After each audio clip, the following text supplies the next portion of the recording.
கல்யாணம் கட்டுறது சந்தோஷம் தான். நாங்கள் கொஞ்சம் மிஸ் பண்ணுவோம் தானே.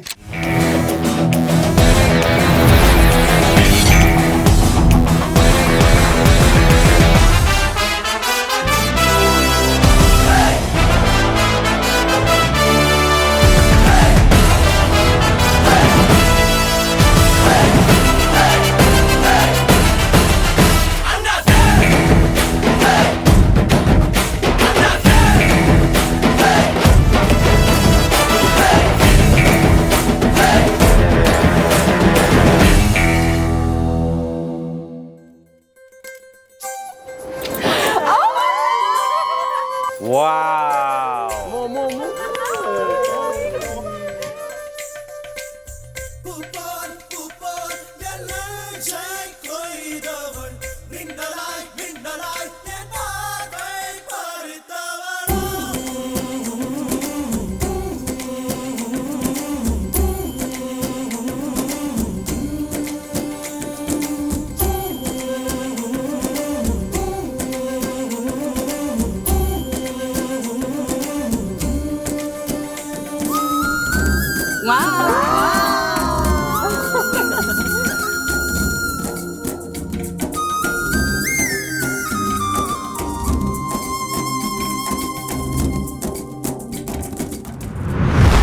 தென்றல் என்னை தீண்டினான், சேலை தீண்டும் ஞாபகம், சின்ன பூக்கள் பார்க்கையில் தேகம் பார்த்த ஞாபகம், வெள்ளி ஓடை பேசினான் சொன்ன வார்த்தை ஞாபகம், மேகம் ரெண்டும் சேர்கையில் மோகம் கொண்ட ஞாபகம், வாயில்லாமல் போனான் வார்த்தை இல்லை பெண்ணே, நீ இல்லாமல் போனான் வாழ்க்கை இல்லை கண்ணே, முன்னோடுதான் முத்தங்களா சொல் சொல்.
இதுதானா இவளோடு நடந்தேனா இந்த மாயத்தில் நான்